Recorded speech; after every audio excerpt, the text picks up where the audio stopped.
e foi no Conservatório Dramático Musical de São Paulo e foi convidada e incentivada a seguir a carreira de música, de professora e de pianista, em 1969. Para nossa felicidade e sorte, ela preferiu abraçar a psicologia. Então, em 1970, ela entrou aqui, nesta casa. Não é exatamente este prédio, porque onde ela entrou caiu. Né? Eu também estudei nos barracões provisórios, né? Que caíram. Então, em 1970, ela entrou aqui, se formou em 74, e, muito precocemente, foi contratada para dar aula aqui, em 75, praticamente recém-formada. E ela ia trabalhar em psicopatologia, aliás, trabalhou, foi minha professora, 1 e 2, né? No currículo antigo. E a Tânia veio para essa disciplina para resolver um problema. Os alunos não gostavam, né, não estavam se dando bem com os médicos, você lembra, Henriette, que davam essas aulas.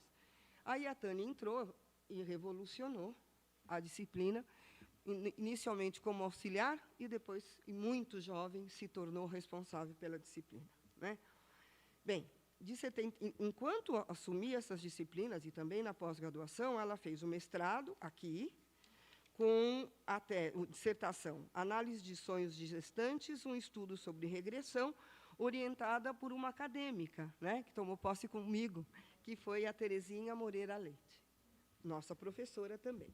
De 81 a 86, cursou o doutorado aqui, e depositou a tese Busca de internação em hospital psiquiátrico, análise do discurso dos acompanhantes, em 86, orientada pelo mestre amado, querido, que nos deixou, vai fazer 5 anos já, né?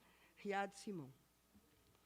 Bem, e fez a livre docência, em 99, aqui, com o título da tese Encontro com a Loucura, Transicionalidade e Ensino de Psicopatologia. Então, a Tânia vai relatando, de uma maneira como ela sabe muito bem escrever, como auxiliar de ensino, jovem docente, ela tinha praticamente a idade dos alunos dela. E, com o passar dos anos, os alunos começaram a ter a idade dos filhos, e hoje os filhos são mais velhos que os nossos alunos. E, nesses anos todos, ela se encontrou com a loucura e a miséria. Muito jovem teve esse encontro. Né?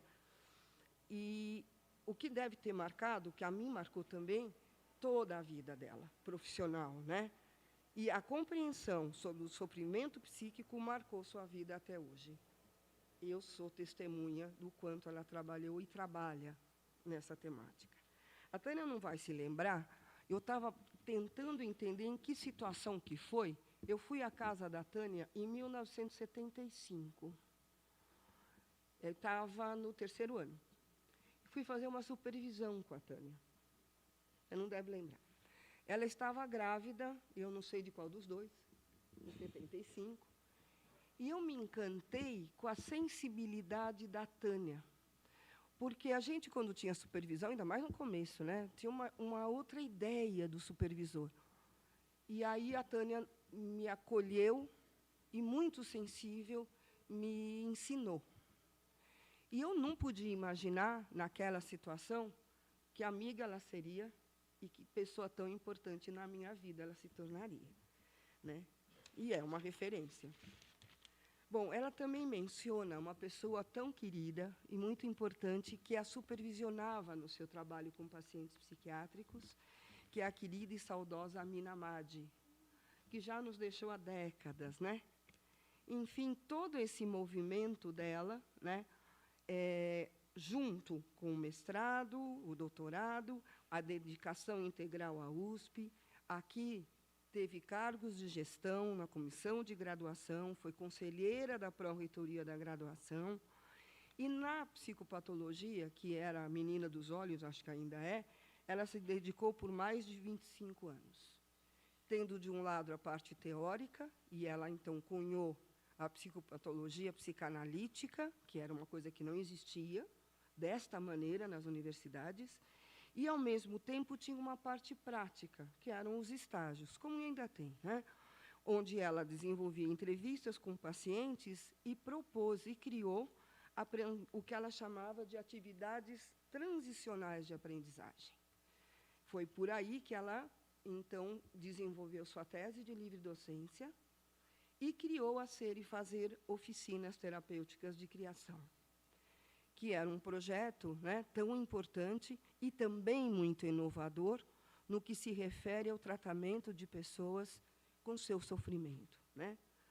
E aí ela ministrou muitas disciplinas na pós-graduação, na graduação, em geral, psicopatologia, esses anos todos. Depois eu herdei a psicopatologia, e depois eu fiquei com a psicopatologia só a 2. Então, na pós, né, ela foi se aprofundando em outros autores, então, psicopatologia psicanalítica, teoria do sofrimento do Winnicott, do pensamento, arte-terapia sobre inspiração winnicottiana, fundamentos da psicopatologia psicanalítica, implicações ideológicas de alguns modelos teóricos em psicopatologia, uso de enquadros diferenciados em psicopatologia, aí foi, não é, trabalhando com procedimentos projetivos e investigação de representações sociais. Em 2001, a Tânia me convidou para coordenar com ela, aliás, eu queria ser membro, ela me botou para coordenar, o Laboratório de Saúde Mental e Psicologia Clínica Social, onde já estava inserida a Ser e Fazer Oficinas Terapêuticas de Criação. E ela testemunhou como madrinha, que é, o Apoiar, que este ano vai para a 20ª jornada. Portanto, ela nunca saiu do Apoiar. Ela não perdeu uma das 19, e agora vamos para a 20ª. Ela se aposentou em 2003 aqui. E acho que ela nem sabe desse diálogo que eu vou contar agora. Me encontrei com César Ades, também acadêmico dessa instituição, nosso diretor, amadíssimo César, e ele me encontrou meio, assim, cabisbaixo. Leila, acabei de assinar a aposentadoria da Tânia. Você acha que eu fiz bem? Ele estava meio chateado. Aí eu também. Aí eu disse a ele, olha, por mais que eu quisesse continuar trabalhando com a Tânia, você fez bem.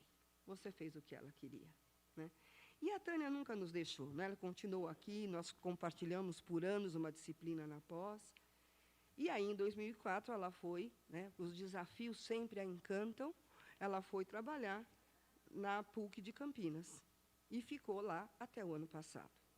Atuou na graduação, na pós-graduação, trabalhou muito, né, pelo que eu pude ver nas disciplinas, com psicopatologia, com pesquisa principalmente, né?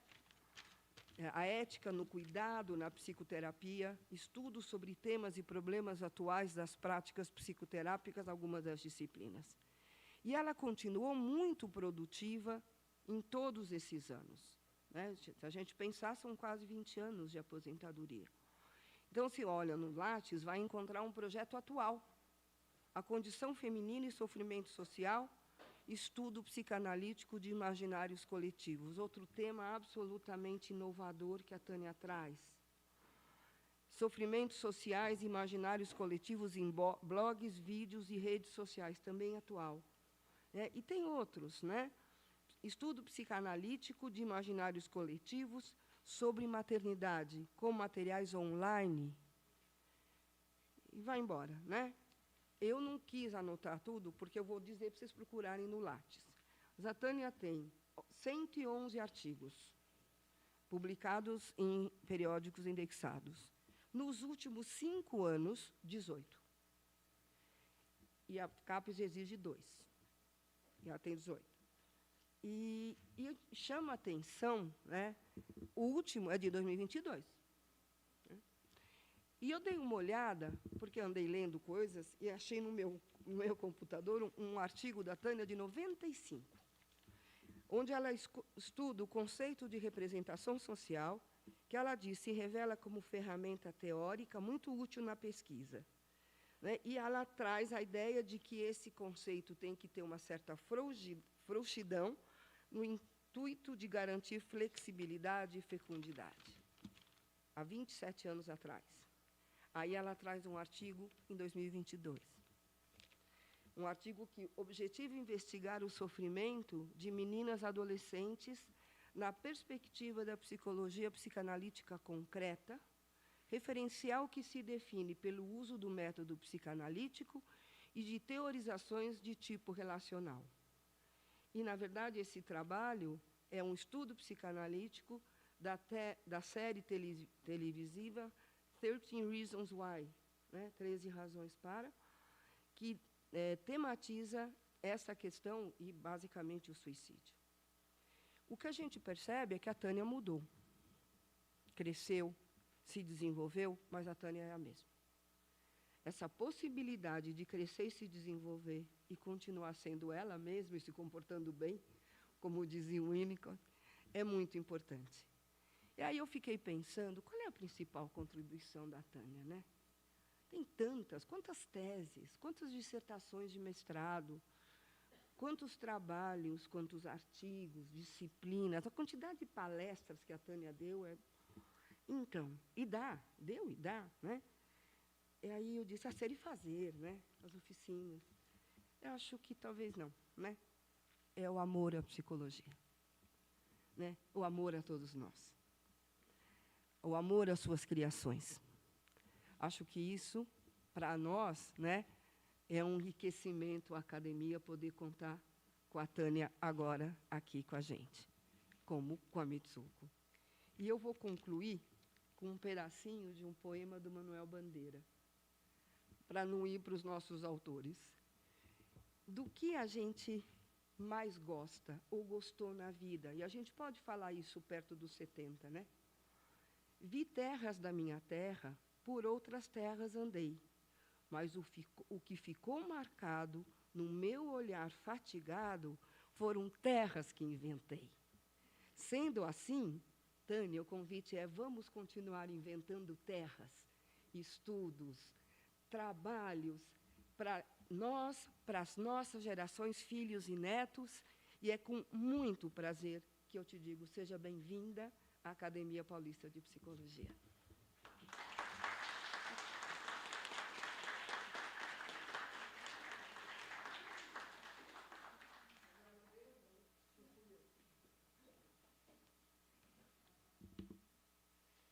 Muito obrigada, professora Leila.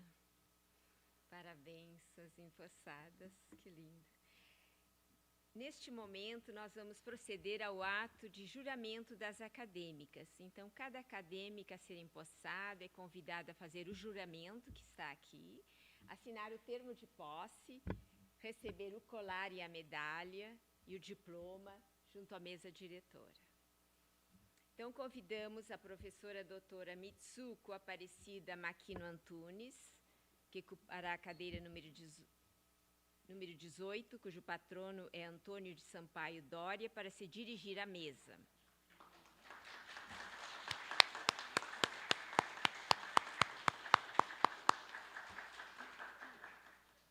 Para fazer a entrega do diploma, convidamos o presidente atual, Dr. Lino de Macedo.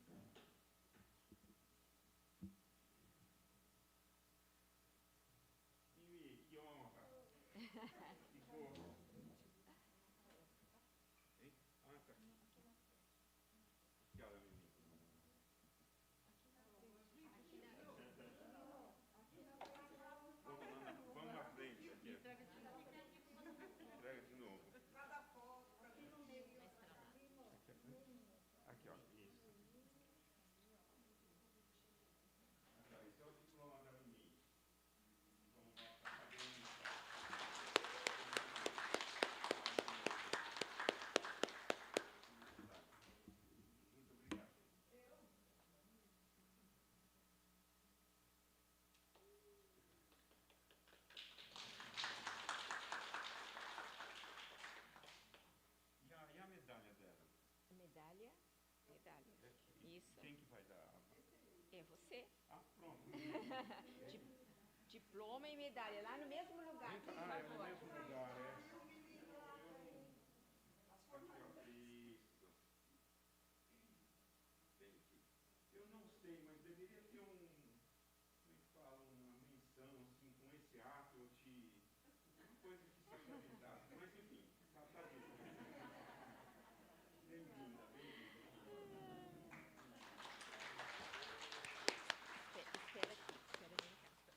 Espera aqui. Temos o juramento. Por favor, doutora Mitsuko, o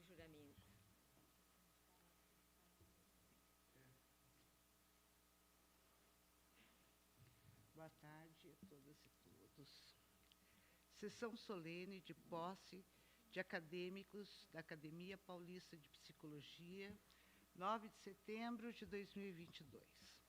Juramento.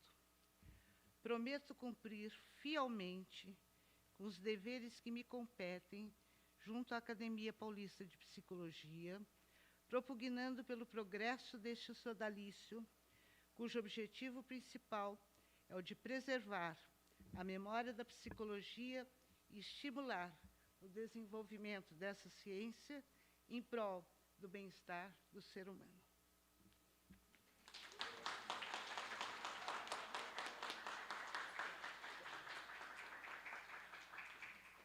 Convidamos a acadêmica doutora Denise Jimenez Ramos para entregar um ramalhete de flores à nova integrante desta Academia Paulista de Psicologia.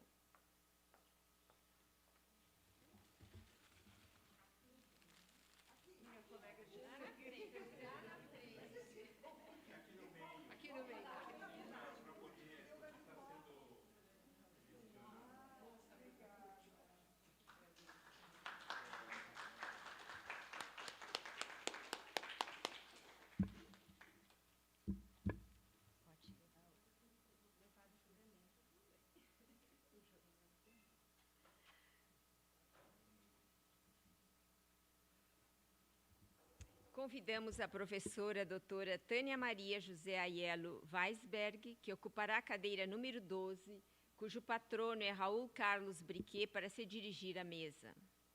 Para fazer a entrega do diploma e medalha, convidamos a presidente futura, doutora Marilda Emanuel Novaes Lippe, cadeira número 7, cujo patrono é Oscar Freire de Carvalho.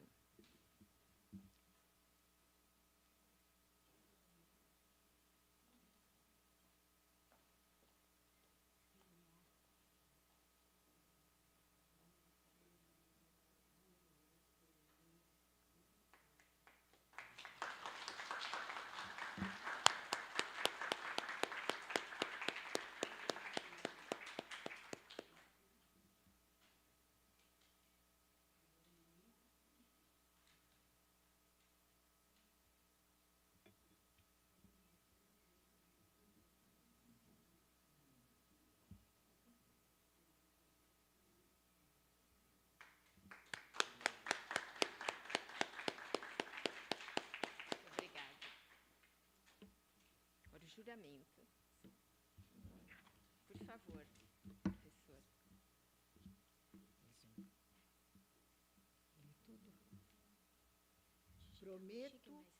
Prometo cumprir fielmente com os deveres que me competem junto à Academia Paulista de Psicologia, propugnando pelo progresso desse sodalício, cujo objetivo principal é o de preservar a memória da psicologia e estimular o desenvolvimento desta ciência em prol do bem-estar do ser humano.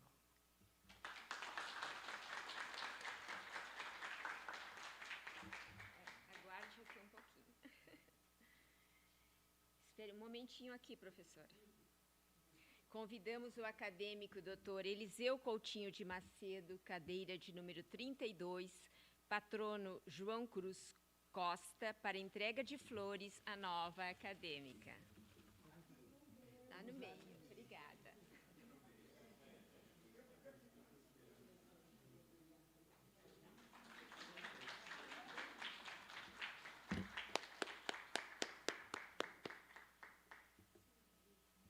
Muito obrigada. E a seguir, o microfone fica à disposição das empossadas para fazerem seus pronunciamentos.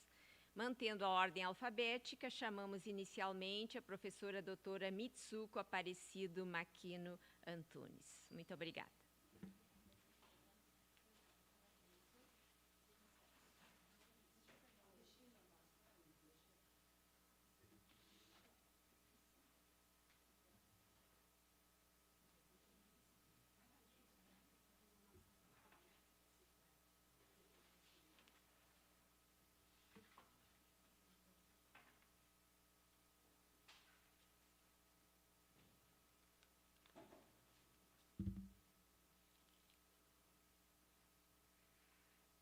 Boa tarde a todas, todos. Eu fiquei até de madrugada essa noite tentando me controlar e pôr no papel para não me perder e não me estender. Mas não é fácil. Antes de tudo, quero agradecer a esta academia, a esta diretoria, pela indicação do meu nome lá antes da pandemia, né? E por poder ter esse privilégio de estar numa entidade que, para mim, sempre foi muito distante. Não distante pelas pessoas, pelos colegas queridos que tenho aqui, por outros que não cruzei tanto pelos caminhos, mas que sempre foram referências, ainda que fosse da psicopatologia. Andamos juntas, né? E, assim, um prazer imenso hoje, quando eu vi que era Henriette, que estaria aqui pela direção do Instituto. Muito bom ter você aqui. E quero agradecer a minha família que aqui está, família quase inteira. Eu tenho um sobrinho que, essa hora, 3 horas, 4 horas da manhã, eu creio que ele esteja assistindo do Japão.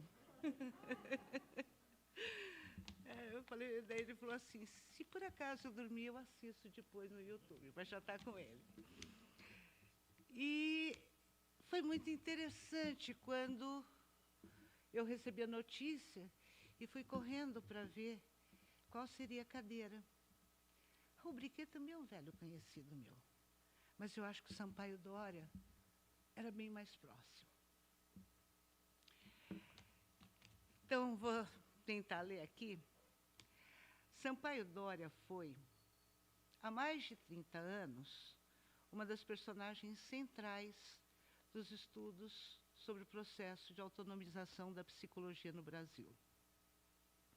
Num tempo em que tínhamos alguns ensaios, artigos sobre a psicologia no Brasil e raras pesquisas baseadas em fontes primárias.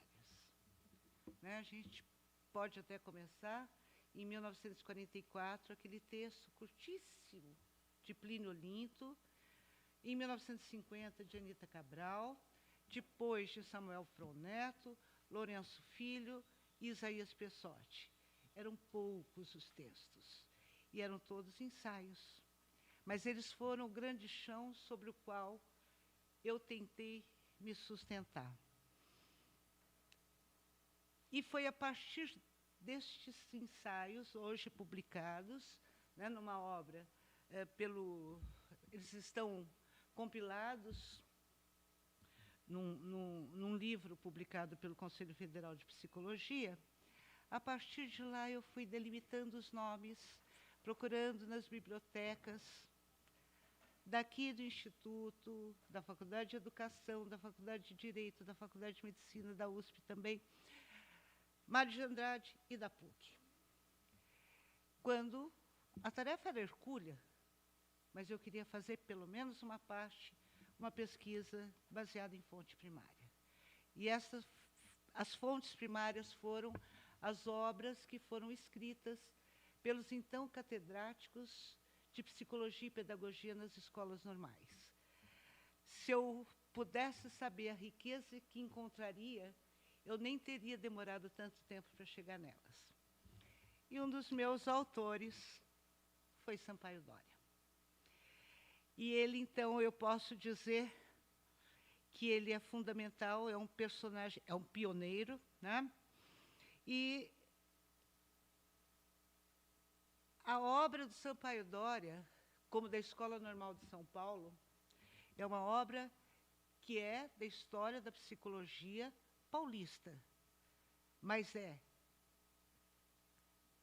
história da psicologia no Brasil, história da psicologia na América Latina, é história da psicologia.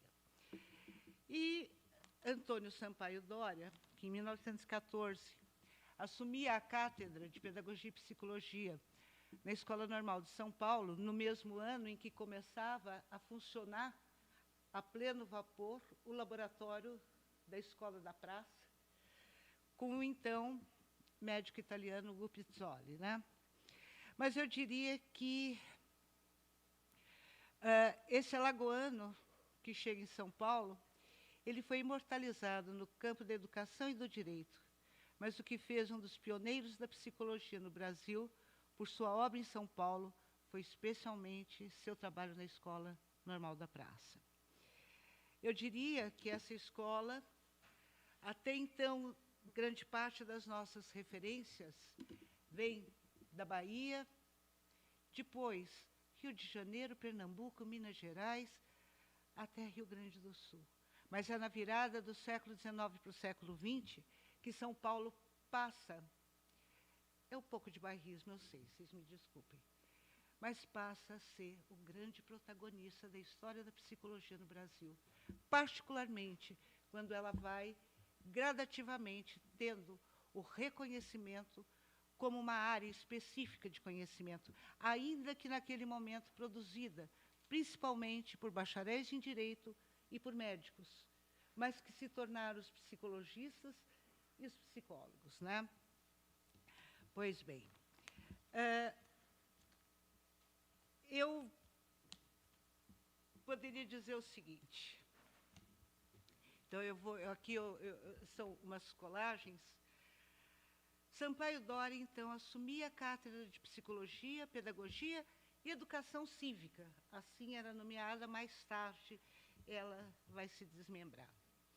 Lourenço Filho, nossa cadeira 2, ocupada pela querida professora Marilene Proença, diz de Sampaio Dória, que foi seu mestre, dotado de extensa cultura filosófica e espírito dialético, iria imprimir grande brilho ao ensino por mais de 10 anos.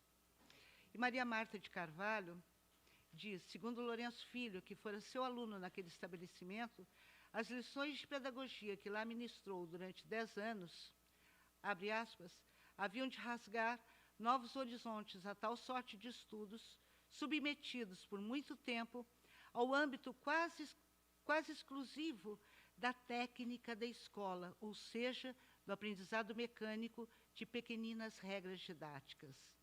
E agora o Sampaio Dória falando.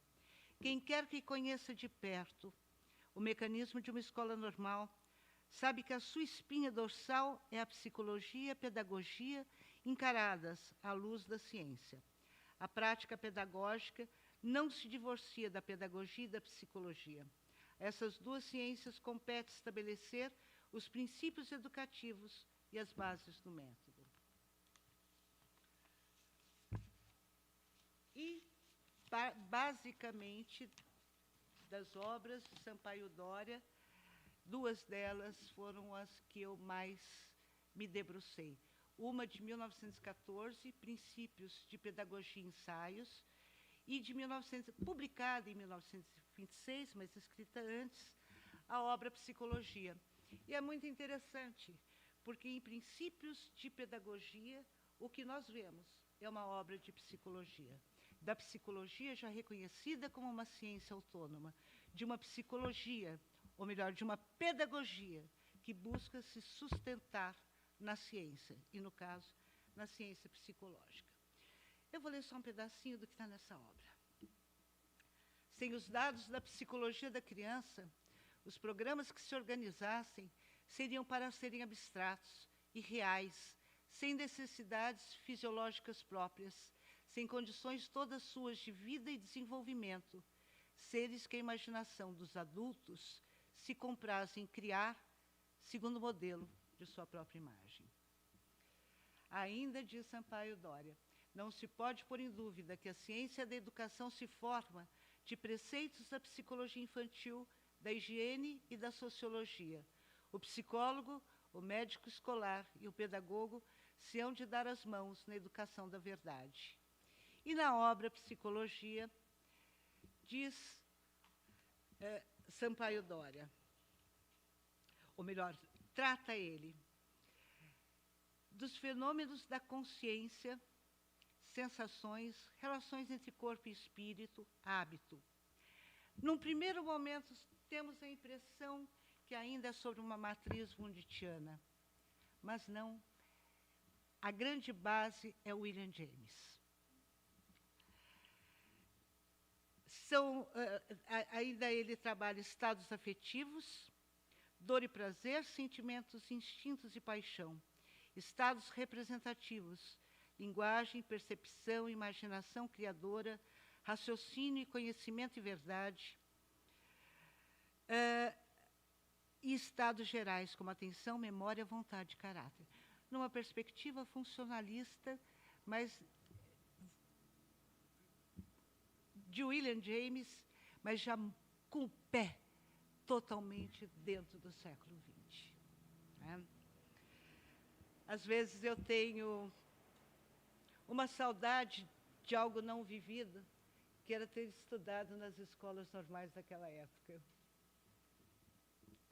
Sampaio Dória foi também um reformador da educação. A reforma de Sampaio Dória, de 1920, inaugura as reformas estaduais de ensino que virão nesta década.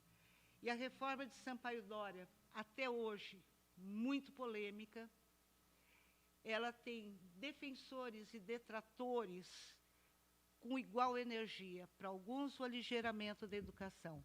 Para outros tantos, Sampaio Dória começava ali um projeto de expansão, de ampliação da educação básica. E ele continua sendo muito debatido. Eu fui procurar algumas coisas e, assim, continuam debatendo Sampaio Dória. Foi professor da Faculdade de Direito da USP e cofundador da Faculdade Paulista de Direito, mais tarde incorporada pela PUC, que é a nossa atual Faculdade de Direito. Então, assim, foi muito interessante que, ao ler isso, e isso foi agora, eu me dei conta de que tínhamos ainda algumas identidades além dessas. O professor João Batista Damasco Pena ele sucedeu, ele fez parte do grupo do Lourenço Filho, que sucedeu Sampaio Dória, né? Fez pesquisas com Lourenço Filho, participou da elaboração do teste ABC de prontidão para alfabetização, mas a minha relação com o João Batista Damasco Pena vem de outro lugar. Ele é... Aqui. Eu não tomo Ritalina ainda.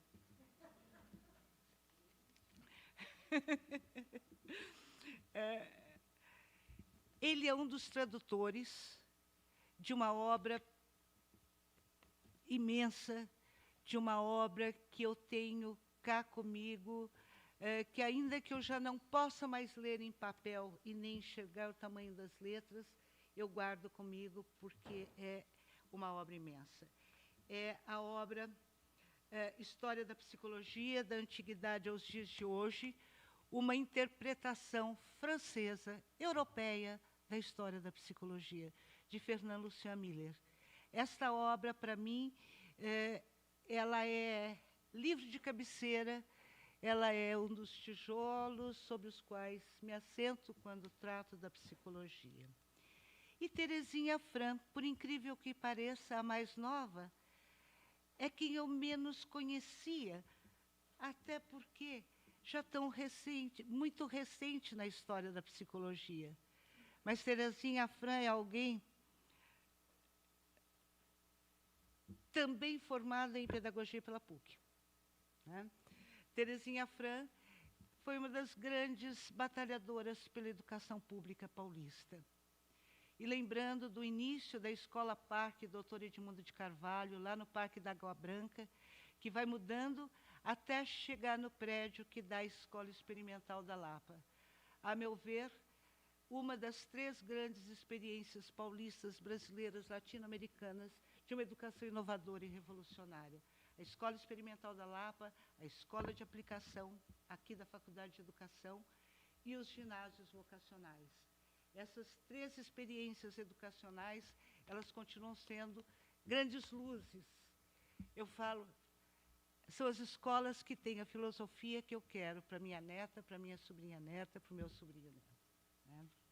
Então, Terezinha Fran, e com ela, ao ler sobre ela, eu descubro que, além de ser mulher, e é um prazer me sentar num lugar que foi ocupado por uma mulher, né? Mas também o amor pelas orquídeas. Descobri o amor dela pelas orquídeas, vida do pai, né? E eu gosto das orquídeas, não das novas, bonitas, das floriculturas. Eu gosto de cuidar das minhas velhinhas. E a cada ano que elas florescem, é uma grande vitória. Eu acho que é um pouco assim que a gente olha para essa nossa ciência. Então, pensando na ciência psicológica. Nessa madrugada eu fiquei pensando, eu não tive poliomielite. Conheci muitas pessoas com poliomielite. Eu não tive varíola. Eu já faço parte da geração que teve acesso a essas vacinas. Eu faço parte de uma geração que não escapou da triste catapora. Mas que aprendeu e cresci numa farmácia, a importância do trabalho rigoroso, a importância do método, a importância da ciência. Trago comigo em casa, e a Júlia já prometeu que ela vai cuidar. Tudo o que eu consegui guardar da farmácia do meu pai. E agora a gente acabou de recuperar instrumentos que foram do meu avô para uso veterinário. A gente, assim, foi recente isso, né? Daí o gosto pela ciência, o gosto pelo rigor e pelo método. E aqui, já no segundo semestre de 2022, depois da gente ter perdido milhões de pessoas para um vírus, outros tantos milhões com sequelas, não só imunologia, não só infectologia, não só os médicos, enfermeiras, pessoas que trabalhavam com a limpeza e seguranças que ficaram na linha de frente, mas a psicologia chamada. A psicologia chamada por vozes que até então talvez nunca tivessem se dado conta do quanto a psicologia pode ser importante. Somos chamadas, Sani, que coincidência estarmos nós duas aqui. O sofrimento psíquico, ele está num nível tal que as pessoas que sequer conhecem bem o trabalho da psicologia dizem, eu acho que estou precisando de uma psicóloga. E, por outro lado, nós temos crianças que ficaram 2 anos tendo aula por ensino remoto. Aulas de educação física, tão maravilhosas como se fossem presenciais. Aulas de português, de matemática, crianças que foram alfabetizadas, com os professores presentes. Muitas vezes a gente tinha que competir, minha neta e eu,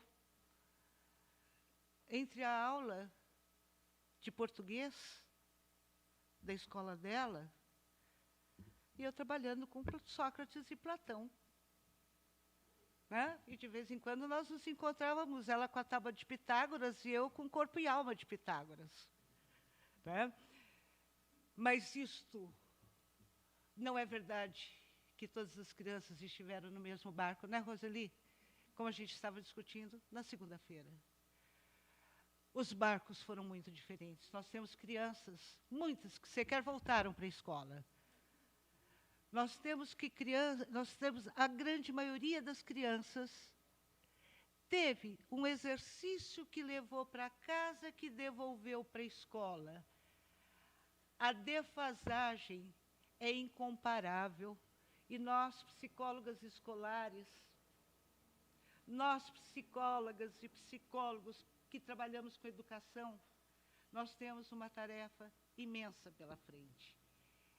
E a outra grande tarefa nossa, que eu tenho colocado de todos nós psicólogos, é que a ciência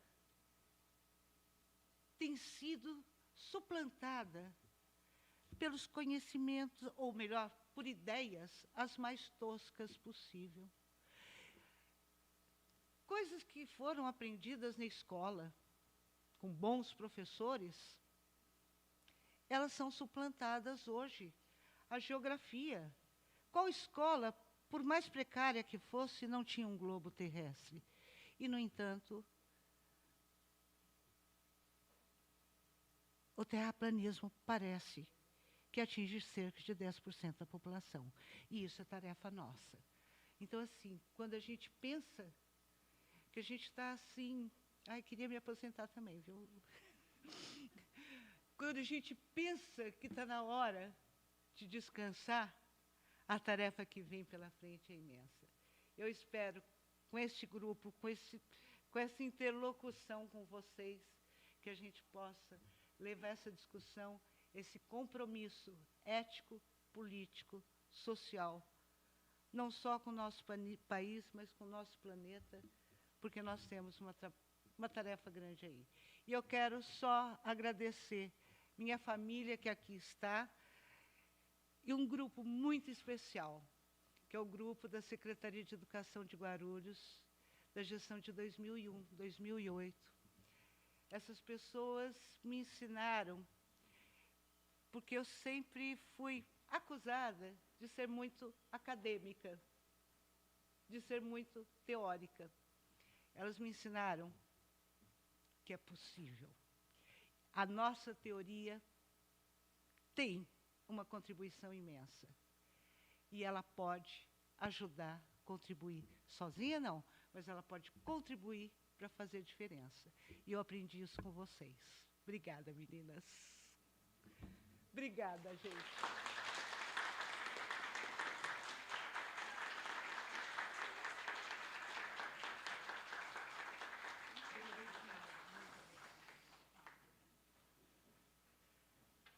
Muito obrigada, professora Mitsuko Antunes. E agora, dando continuidade a este ato de posse, convidamos a professora doutora Maria José Aiello Weisberg para seu pronunciamento. Tânia, o que eu disse? Desculpe, vamos repetir. Tânia Maria José Aiello Weisberg. Desculpa. Obrigada.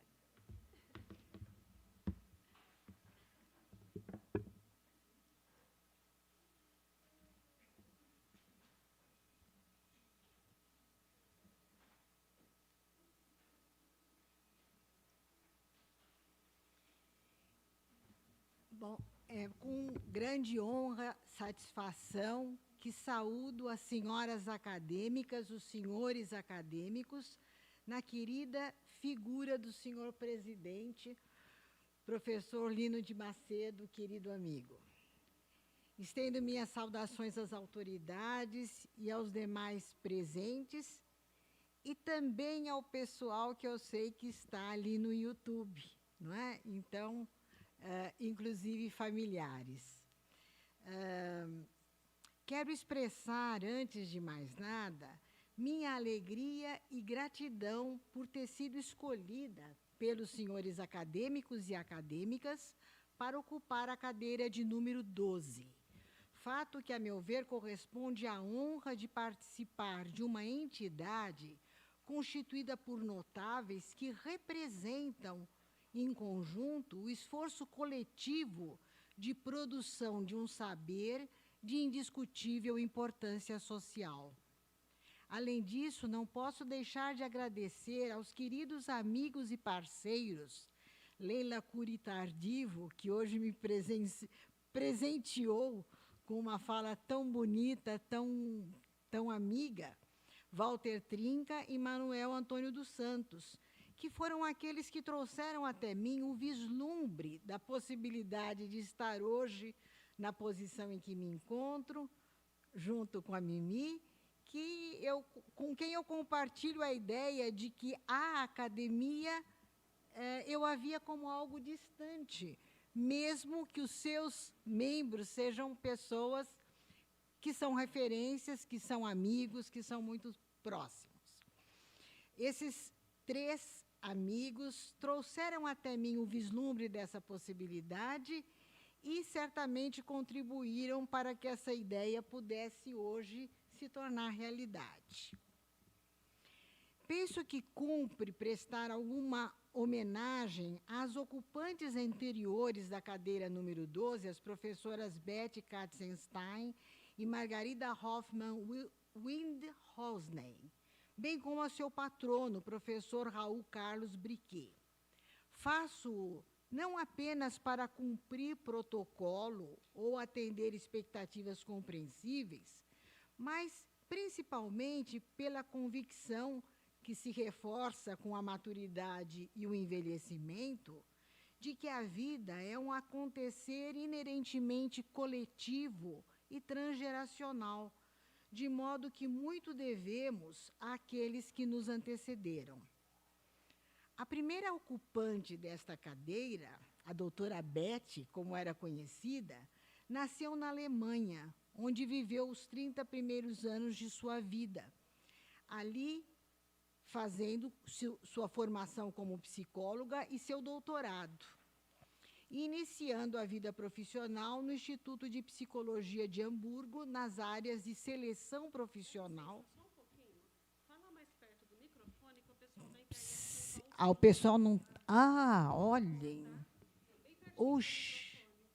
Olha, então eu vou retomar falando da primeira ocupante. A professora Betty Katzenstein, conhecida como doutora Betty, nasceu na Alemanha, onde viveu os 30 primeiros anos de vida, ali fazendo a sua formação como psicóloga e defendendo um doutorado. Porque, naquela época, o exercício profissional na Alemanha exigia este grau acadêmico. Ela começou a sua carreira profissional no Instituto de Psicologia de Hamburgo. Contudo, a ascensão do nazismo trouxe consigo a aprovação de uma lei que determinou a exclusão do serviço público dos comunistas, dos social-democratas e dos indivíduos pertencentes às raças ditas inferiores. Os integrantes judeus do Instituto, entre os quais se incluía a doutora Betty, foram expulsos da universidade. Presa pela Gestapo em 1935, sob a alegação de manter vínculos com adeptos do comunismo, a doutora Betty se viu numa luta pela conquista de um país no qual ela pudesse se refugiar. Tinha já um irmão morando na Vila Mariana. E foi assim que a doutora Betty chegou ao nosso país em 1936.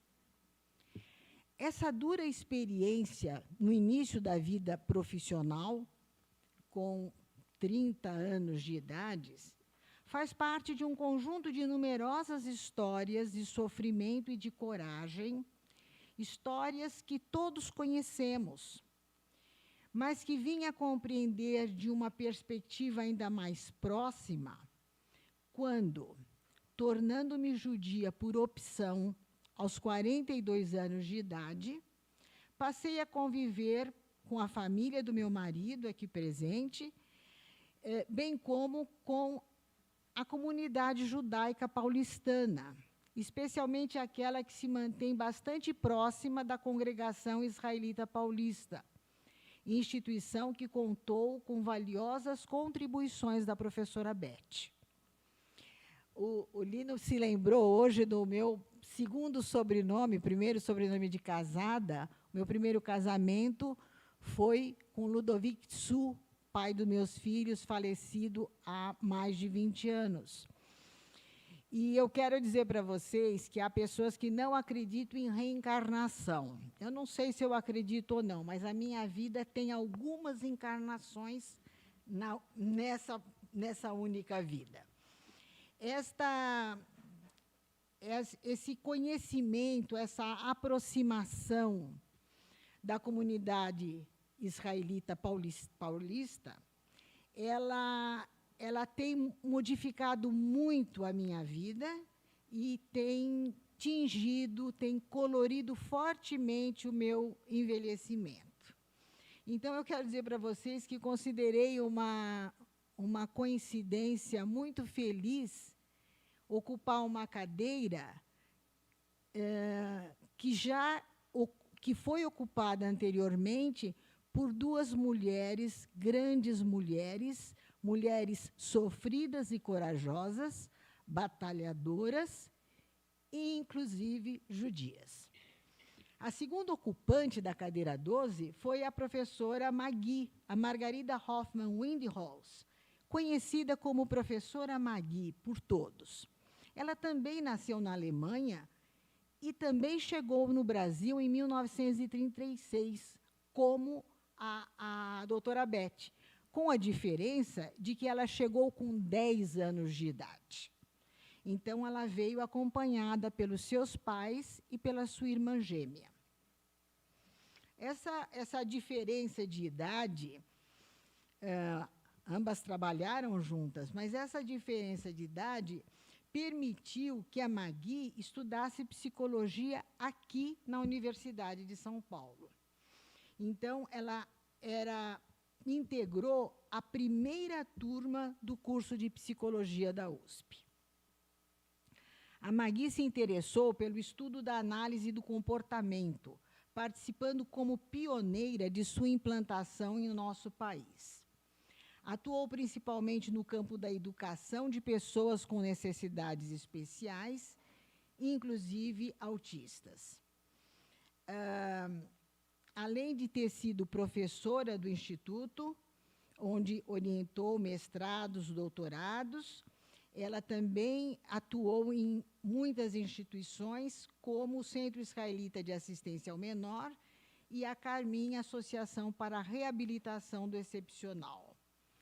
Articulou com competência notável as dimensões da ciência e da profissão que sustentam o campo da psicologia.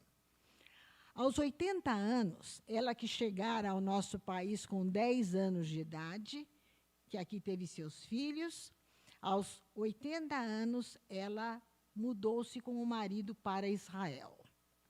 Amava muito o nosso país e voltou aos 90 anos para ser homenageada pela Associação de Psicologia e Medicina Comportamental, pela Universidade de São Paulo, pela PUC de São Paulo e pela comunidade judaica paulistana, que nela conseguiu enxergar, rememorando a figura de sua mãe, que foi uma das fundadoras de uma instituição muito importante, que é o Lar das Crianças da Congregação Israelita Paulista, fundado para albergar crianças refugiadas em função do nazismo, mas que, a partir de 1955, passou a receber crianças, não apenas crianças judias, crianças brasileiras necessitadas de abrigo. Vou falar agora do patrono. O patrono da cadeira 12 é uma figura admirável, o Dr. Raul Carlos Briquet. Ele foi um médico, nascido em Limeira, estado de São Paulo, que, em 1925, ocupou a Cátedra de Clínica Obstétrica da faculdade, do que viria a ser a Faculdade de Medicina da Universidade de São Paulo. Foi uma figura muito importante em sua área, tanto é que criou a chamada Escola Briquet de Ginecologia. Mas ele não se limitou a realizações na área médica. Ele foi cofundador da Sociedade de Psicanálise de São Paulo, junto com Durval Marcondes. Ele fundou a sociedade com um grupo, cofundou junto com um grupo, a Sociedade de Filosofia e Letras de São Paulo, que é a entidade que criou a nossa Universidade de São Paulo. E propôs o primeiro curso de Psicologia Social na Escola Livre de Sociologia e Política de São Paulo. Portanto, tinha muito interesse na psicologia. O doutor Briquet tinha tido uma educação bastante diferenciada, porque ele tinha uma base científica, mas teve também uma formação humanista e uma formação artística. Tanto é que a sua tese na medicina é sobre psicofisiologia musical.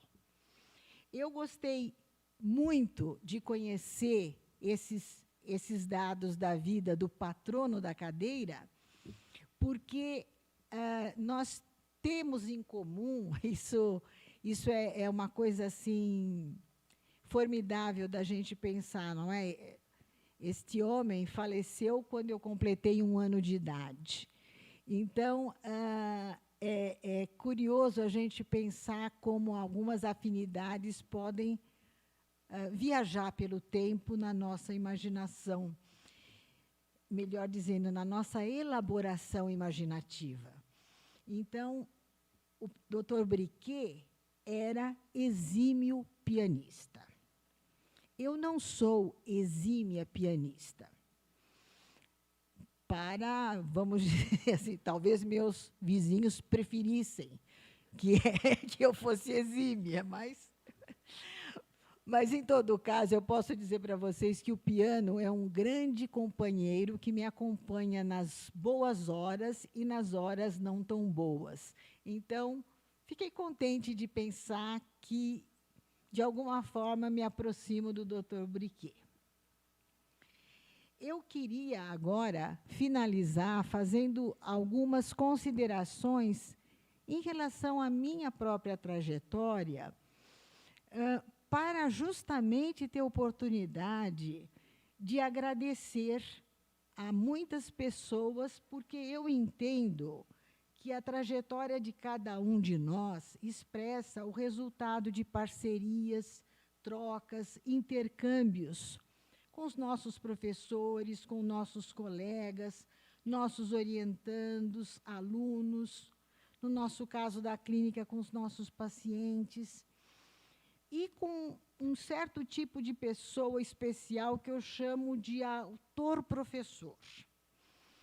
E não é possível lembrar de todos aqui num curto espaço de tempo, mas, sem dúvida, que a nossa vida é coexistência e que tudo que a gente produz é resultado dos nossos encontros. Eu realizei, a Leila falou aqui de coisas que realmente eu nem estava me lembrando, né, Leila? Mas eu, pensando no Instituto, já na minha condição de docente, pesquisadora e psicóloga, eu quero dizer que realizei a minha graduação aqui entre 70 e 74, na boa companhia de colegas de uma turma incrível, convivendo com outras turmas também muito estimulantes, porque a vida é paradoxal. Nós vivíamos um período histórico bastante sombrio, bastante complicado do nosso país. Mas isto, de alguma forma, era, naquele então, acompanhado de uma certa esperança de que as coisas um dia se transformariam. E a gente sabe que foi um período efervescente do ponto de vista da arte, e a vida universitária tinha, ao mesmo tempo que parecia que a gente não... vamos dizer assim, ao mesmo tempo que aparecia a tristeza, nós estávamos assim, meio ensombrecidos. Havia também muita vitalidade, havia também uma esperança de que uma hora as coisas se modificariam. ter essa idade, pertencer a esta geração, como a Mimi estava lembrando, falando da nossa geração, nos proporcionou alegrias, algumas delícias, algumas tristezas fortes e importantes, mas é algo que nos constituiu. Ter estudado aqui me proporcionou contato com professores incríveis, que continuam presentes na minha vida. Eu não vou poder lembrar de todos, mas vamos dizer assim que dá para pensar no Dante Moreira Leite, na querida Mina Madi, Ecléa Bose, Silvia Leseri, Yolanda Forghieri, Maria Amélia Matos, que me assombrou porque eu não conseguia segurar ratos, não é? Então, e ela chegou para mim e falou assim: menina, esse bicho é mais limpo do que você. Presta atenção. Então, ela não deixou de me ensinar alguma coisa séria, não é? Inclusive, enfrentar obstáculos dessa ordem. Eu tinha feito o clássico, eu não estava sonhando em estabelecer um relacionamento tão próximo com o rato, mas isso aconteceu. Mas, enfim, Walter Trinca, Luiz Carlos Nogueira, não dá para falar de todos, não é? Mas, vamos dizer assim, olhando para o Lino, eu vejo aqui hoje, agora, eu estou vendo, né, olhando para a Henriette, que estava nos Estados Unidos quando eu fiz a disciplina, mas que já era docente do Instituto, eu me lembro com muitas saudades de todas essas pessoas. Outro dia falávamos do Dante Moreira Leite, não é? Porque o Dante foi uma pessoa absolutamente incrível, não é? Bem, então, eu quero dizer para vocês que fui contratada como auxiliar de ensino imediatamente. Isso também me proporcionou uma continuidade de aprendizagem, porque, ao mesmo tempo que eu estava trabalhando, eu estava aprendendo, eu estava na mesma escola. E, nesse período da pós-graduação, porque eu fui fazer a pós-graduação, o contato com a professora Terezinha Moreira Leite, acadêmica, não fui aluna dela na graduação, mas ela foi a minha orientadora de mestrado. E foi muito generosa, permitindo que a professora Mina Madi fizesse a supervisão de todo o material empírico, de modo que eu posso dizer para vocês que tive o privilégio de ter uma formação sob medida, que acho que ninguém teve, não é? Eu tive vários diários de sonhos de gestantes supervisionados por Amina Madi. Eu acho que isto é muito, ser, como diria o Winnicott, é ser muito afortunado.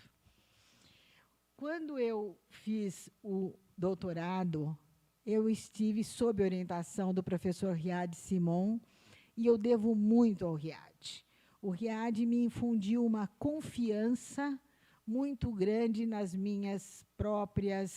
meus estudos, nas minhas percepções, e também fez alguns cortes que eu acho que eu precisava que alguém fizesse. Sobretudo, ele me permitiu realizar um trabalho absolutamente volumoso, e volumoso por exigência dele. Então, o Riad era uma pessoa assim, extremamente exigente, mas que também se dava, que era também muito generoso, e que permitia que aquela coisa que, no primeiro momento, me parecia assim, difícil de ser realizada, pudesse ser realizada e resultar numa aprendizagem bastante significativa para o meu percurso. Quando eu fiz a livre docência, em 1999, vocês sabem, é um grau que a gente não tem um orientador. Foi sobre o ensino... Eu estou ficando com um pouquinho de sede. Você faria o favor? Essa livre docência, eu eu quero vinculá-la, porque é uma verdade, é um fato, à visão e à criatividade do professor Walter Trinca, também acadêmico. O professor Walter Trinca criou o procedimento de desenhos histórias e me auxiliou a desenvolver o procedimento de desenhos histórias com tema. A minha carreira como orientadora, a partir da livre-docência, ficou bastante calcada no modelo do uso do procedimento de desenhos histórias. Muito obrigada. A gente fala de aposentadoria, mas, de verdade, eu nunca me aposentei, porque, quando eu me aposentei aqui, eu prestei um concurso na PUC de Campinas, onde permaneci por 17 anos e orientei, grande parte das orientações que eu realizei na vida foram feitas na PUC Campinas. E em cima, exatamente, do modelo que eu desenvolvi na livre-docência. Se tratava de tentar trabalhar o fato de que o ensino de psicopatologia, que eu entendo como teoria do sofrimento afetivo-emocional, se dava sempre sobre uma camada prévia constituída por crenças e fantasias sobre o sofrimento psíquico. Então, o desenvolvimento do procedimento de desenhos histórias com tema marcou esta minha trajetória e me permitiu realizar um trabalho na PUC Campinas que me trouxe muita gratificação. E que eu, hoje, vejo que está sendo usado em outras universidades do nosso país por colegas com os quais não tenho nem contato direto. Na PUC de Campinas, e aqui eu tive duas surpresas, não é? O discurso carinhoso da professora Leila Tardivo e a presença da amiga Vera Cury, não é? Que, vamos dizer assim, eu tenho muito a agradecer à PUC de Campinas pelo ambiente acadêmico, que eu diria, no jargão winnicottiano, nós diríamos ambiente suficientemente bom, estimulante, instigante, e pela possibilidade de ter interlocuções muito estimulantes, muito enriquecedoras com a amiga, chefe, né, coordenadora, pró-reitora, professora Vera Cury, que está aqui, e que continua sendo uma parceira muito importante na minha trajetória.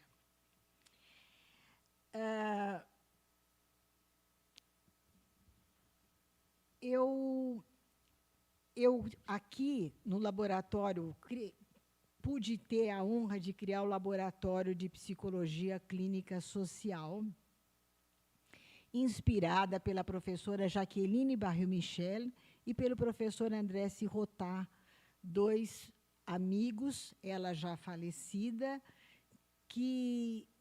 com quem tive trocas muito importantes e muito significativas.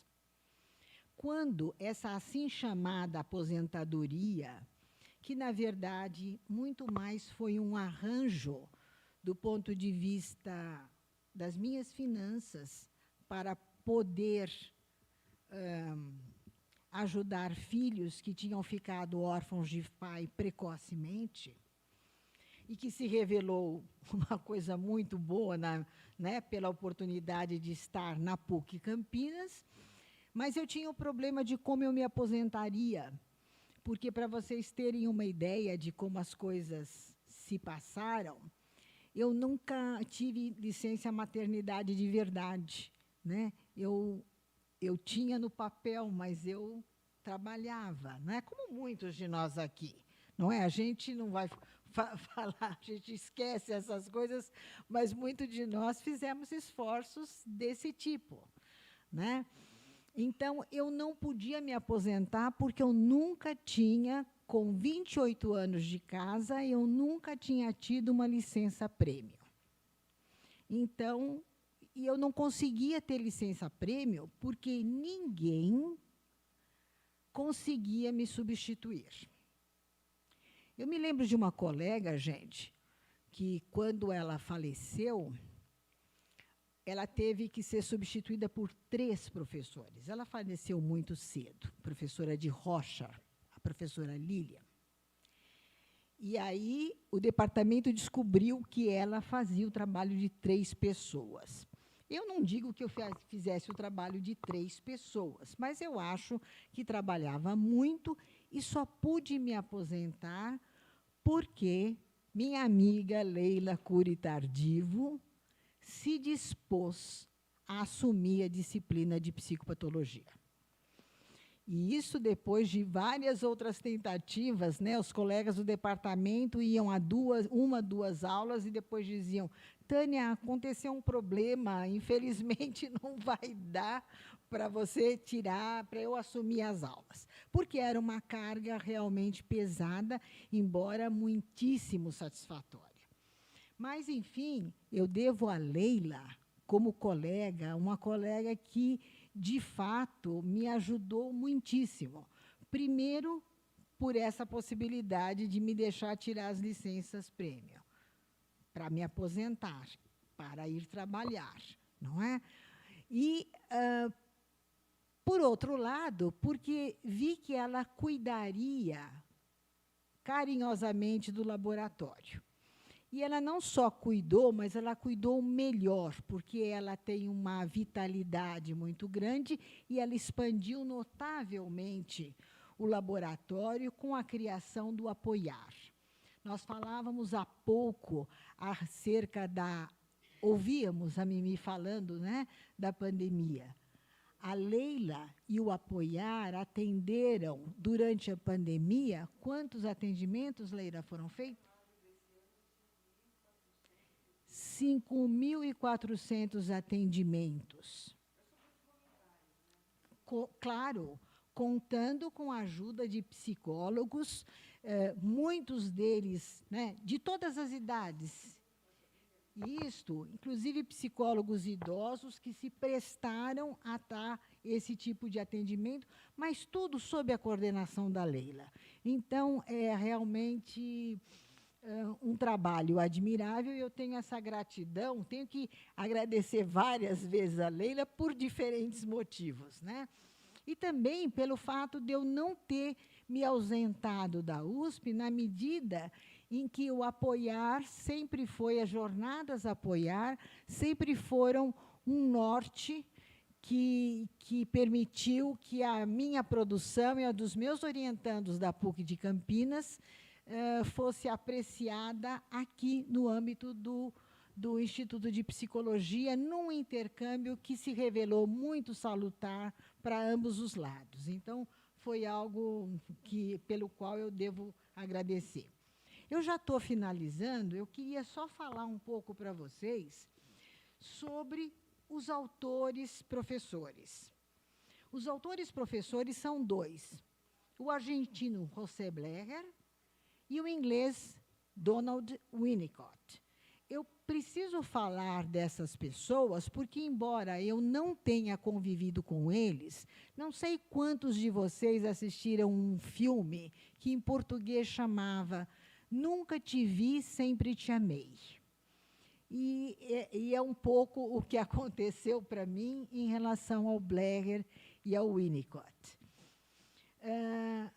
O Blecher, que era leitor de Pulitzer, revelou-se como meu mais duradouro parceiro intelectual. Ele escreveu um manual, Psicologia da Conduta, interessantemente pouco lido entre nós, baseado numa articulação entre a psicanálise relacional e a dialética materialista. É muito interessante o fato desse autor, com todas as convulsões políticas ocorridas na América Latina, esse autor ter ficado esquecido. e estar sendo resgatado há muito pouco tempo pela psicanálise italiana.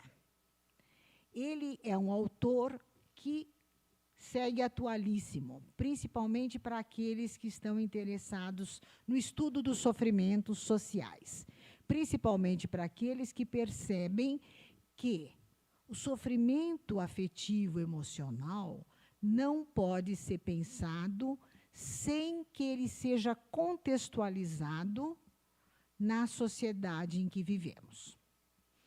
Uma sociedade que é cis-heteropatriarcal colonialista. E isto não é alguma coisa que possa ser colocada de lado nem entre parênteses.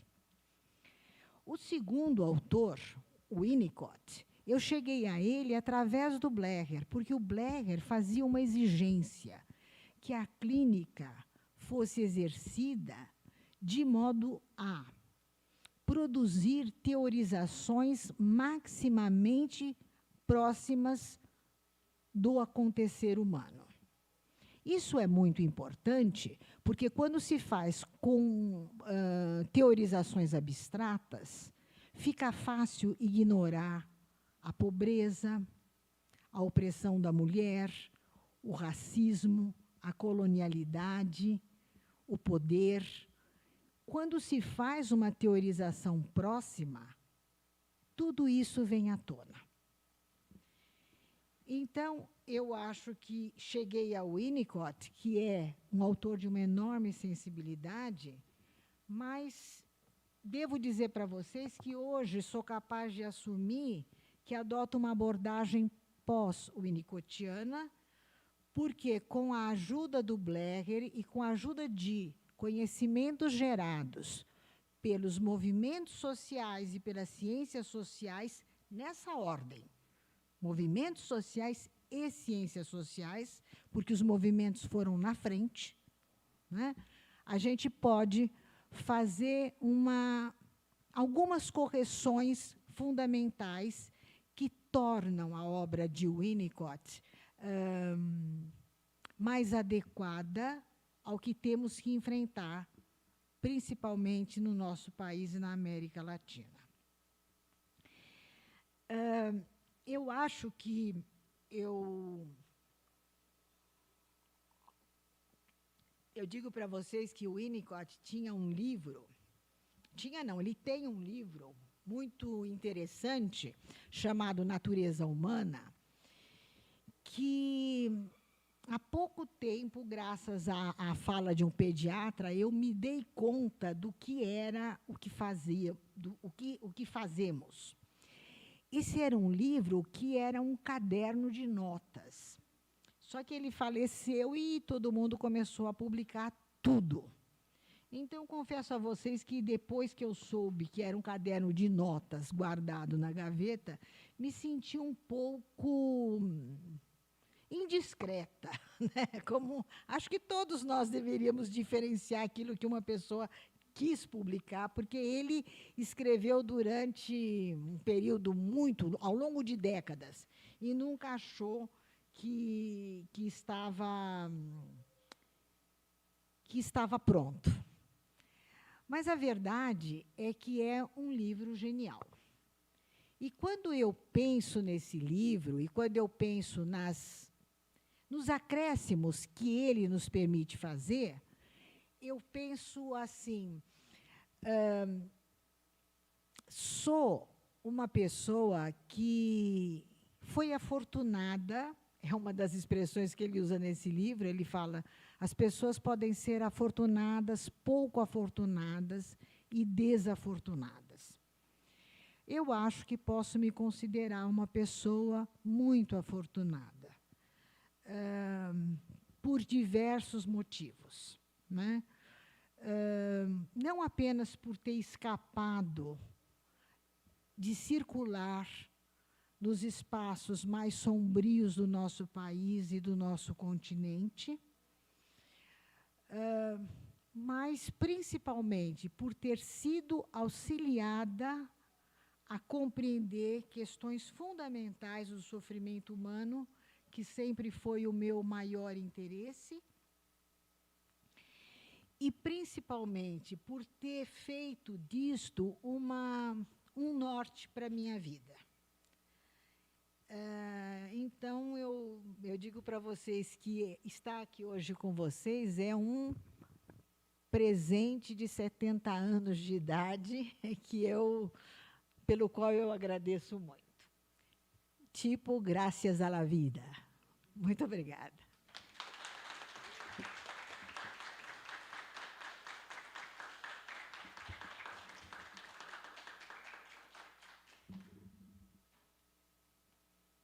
Muito obrigada, professora Tânia Weisberg. Procederemos agora ao ato de entrega das láureas acadêmicas ao ganhador do concurso de obras e títulos deste sodalício. Anunciaremos em breve o ganhador do prêmio de melhor tese de 2021 da Academia Paulista de Psicologia. Para fazer a entrega do prêmio da Academia Paulista de Psicologia, convidamos a doutora Marilda Emanuel Novaes Lippe. Anunciamos a tese premiada pela APP no período de 2020 a 2021. A contemplada é a doutora Gabriela Fabro Spadari, com a tese Escala de Potencial Criativo no Trabalho, Estudos Psicométricos.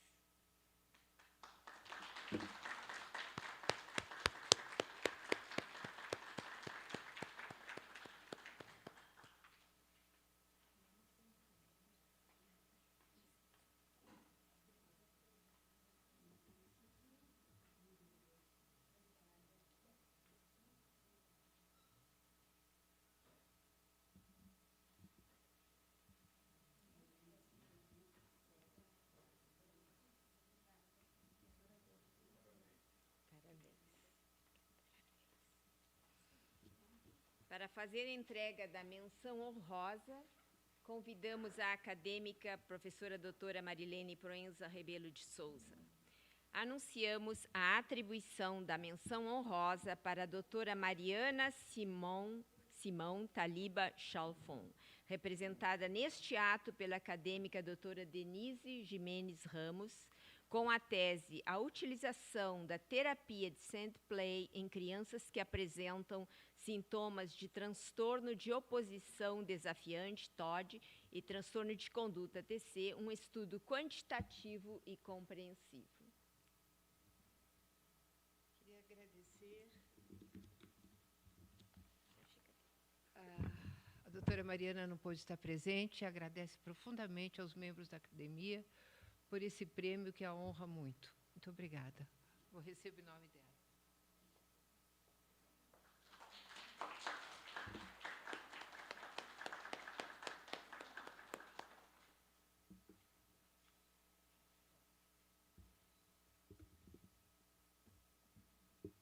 Muito obrigada. Após este evento, nós teremos o prazer de convidá-los para um momento de confraternização no hall deste auditório. Para fazer o pronunciamento de encerramento, convidamos o presidente atual, Dr. Lino de Macedo. Por favor, professor. Obrigada. Então, se a Mitsuko ela me permite, nós tivemos aqui hoje à tarde uma aula de história. Né? Os acadêmicos atuais falaram sobre as acadêmicas futuras, ou as futuras acadêmicas, hoje nossas colegas. As acadêmicas futuras falaram sobre os acadêmicos passados, né, que sentaram-se nas cadeiras que hoje elas passaram a se sentar. Né? Então, nós temos isso que se chama eternidade. Né? Você tem um futuro, você tem um presente e você tem um passado como né, partes da mesma eternidade de um tempo, e por intermédio das pessoas, né, que foram mencionadas aqui, que foram lembradas, se pôde fazer reverência a elas, e, em fazendo reverência a elas, fazer reverência à psicologia. não é, que esse que é o nosso objetivo na academia, não é, reverenciar essa disciplina tão maravilhosa e graças à qual tantas pessoas podem encontrar, agora, se a Tânia me permite, né, alívio para um sofrimento que muitas vezes é difícil não ter. Então, na minha família, sempre, meus pais sempre gostavam de comemorar formaturas, né? Essa passagem, né, de uma situação para outra. E sempre tinha festa. Então, agora vamos para os comes e bebes. E muito obrigado pela presença de vocês. E, mais uma vez, parabéns aí às homenageadas. E sejam bem-vindas, queridas Tânia e Mitsuko. Precisamos de vocês.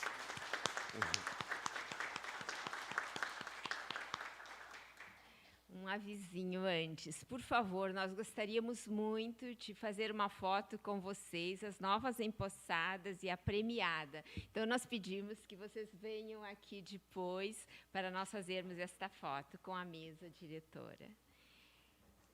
Declaramos encerrada esta solenidade de posse da Academia Paulista de Psicologia, parabenizando as novas acadêmicas, agradecendo imensamente a presença de todas e de todos, ao Instituto de Psicologia e toda a equipe técnica que apoiou o evento, em nome da senhora Sônia Luque.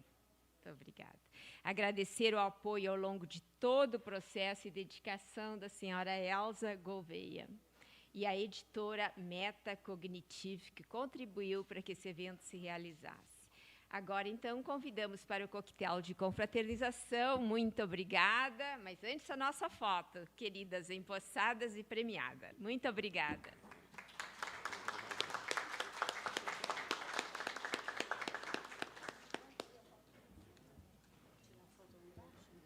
Acho que é embaixo, Doris, embaixo. Tem as flores aqui, né? Tá bonita essas flores. Não, acho que é aqui. Tá bom. E cadê a Tânia? Tânia? Mimi?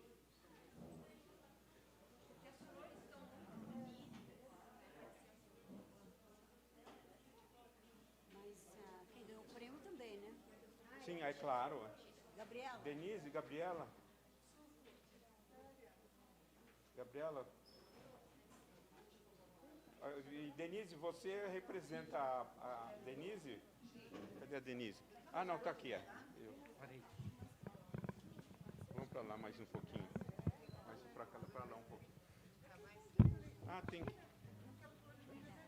Vem, por favor. Como é que chama mesmo?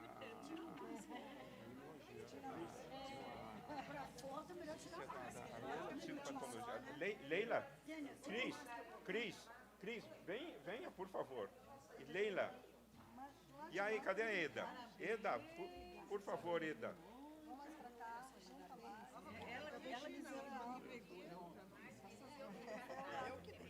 Não, ele pede.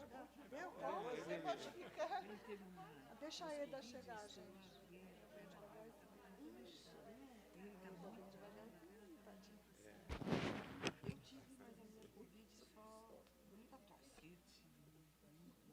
Mas eu já tive tomado 4 doses. Mas eu tive 5 na minha vida. Vem cá. Ela não quer aparecer. Porque ela arranjou uma... Não, fica aqui mesmo. Eu também não achei. Não, você fica aqui no meio. Deixa eu ver aqui, fica com a gente aqui, não tem importância, você tá de preto.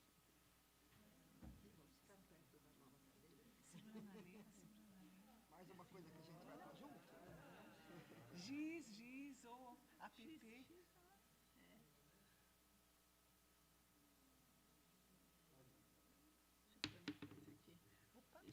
Peraí que tá caindo ouro aqui. Não é meu brinco que caiu. Ah, é um brinco, uma pérola legítima. Não, não é.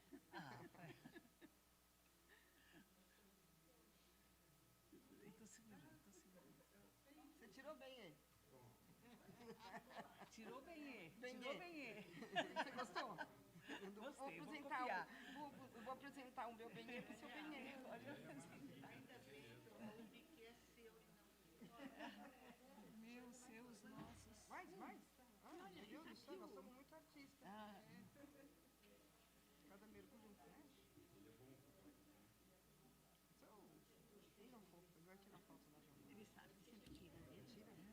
é bom.